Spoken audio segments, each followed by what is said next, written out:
Graça e paz, amados irmãos, podem se assentar por gentileza.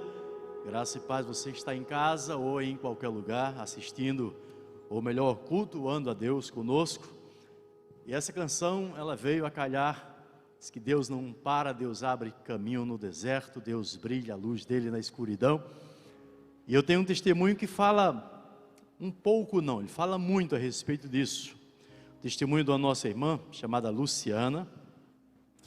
E eu quero ler para você esse testemunho, porque no meio de tanta tribulação, você vai perceber que milagre extraordinário o Senhor operou na vida dela.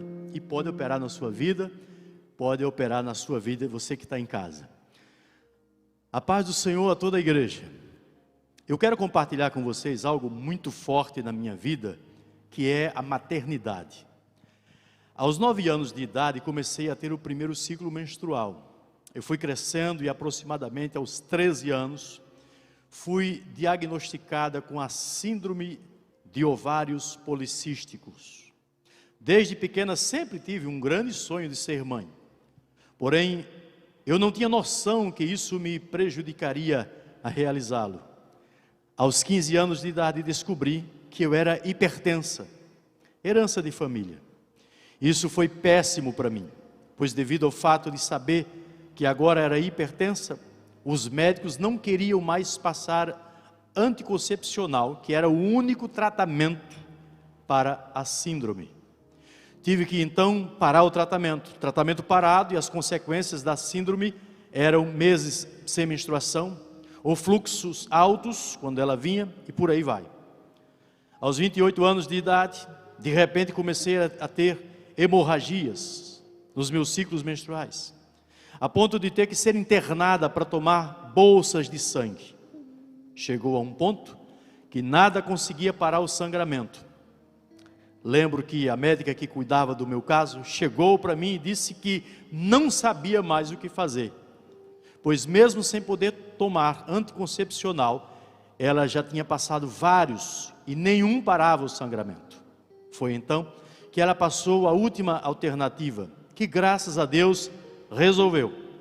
Como eu era virgem e não tinha como fazer ultrassom transvaginal, então precisei antecipar meu casamento, cancelando assim outro grande sonho, que era casar na igreja, toda de branco.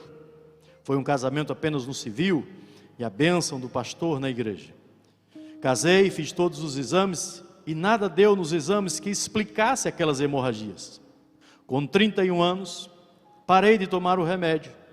E aí começou um ano de frustrações, pois além de todo mês o teste dar negativo, eu ouvia dos médicos que seria muito difícil eu engravidar por causa da síndrome. Nesse tempo, descobrimos também que meu esposo tinha uma quantidade muito inferior do que era normal de espermatozoides. O médico chegou a dizer que as chances dele me engravidar eram muito pequenas. Mas nada disso me desanimava. Eu cria que um dia Deus iria realizar o meu grande sonho. Foi então que um ano depois de tantas tentativas, tive um aborto espontâneo, no qual só fui saber que estava grávida e que o que eu estava tendo era um aborto quando o embrião caiu. Eu achava que estava apenas com um fluxo menstrual super forte. Naquele momento, eu perdia meu grande sonho e ao mesmo tempo descobria que era sim possível engravidar. Fui para a urgência, sofri ainda com dores por mais de 2 horas e ainda tive que fazer uma curetagem. O tempo passou e fui diagnosticada também como diabética. Puxa. 2 anos e meio depois, chegou o positivo que tanto esperávamos. Foi uma felicidade que não cabia no coração. Descobrimos que era nossa Maria Heloísa. Porém, na primeira morfológica, descobrimos que ela teria algum problema de coração e que poderia ser Down. Lembro que nesse dia saí arrasada da ultrassonografia e manhinha, como me conhecia, viu que eu não tinha aceitado aquele diagnóstico e disse: Luciana, não importa como ela vai vir, ela é a sua filha e você vai amar do mesmo jeito. Caí em lágrimas e aquelas palavras foram palavras de mãe que consola. Minha gestação foi avançando e quando chegou no 7º mês, fiz o eco fetal, onde descobrimos que ela seria cardiopata. mas que precisaria nascer para saber qual o tipo de cardiopatia.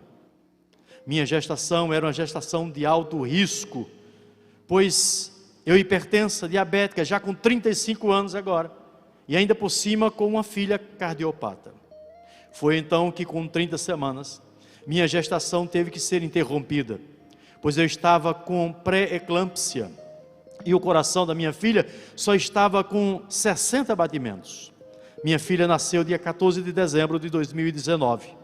Já ia morrer ali mesmo, na sala de cirurgia. Mas graças a Deus conseguiram reanimá-la.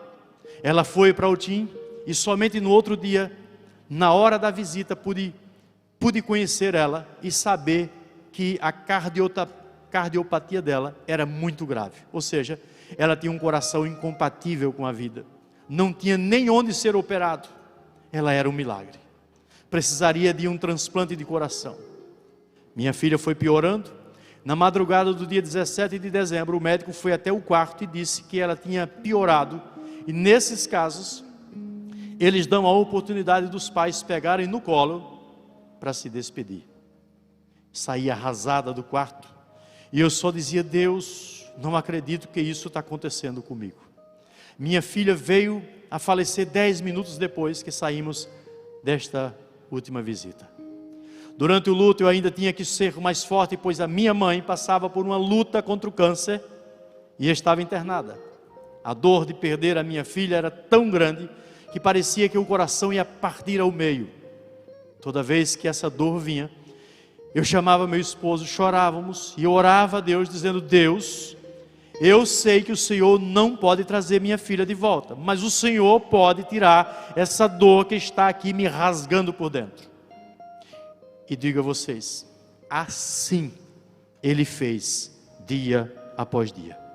Isso tudo me aconteceu, isso tudo que aconteceu só aumentou mais a minha fé e a confiança em Deus, que eu ainda iria ter um filho vivo nos meus braços.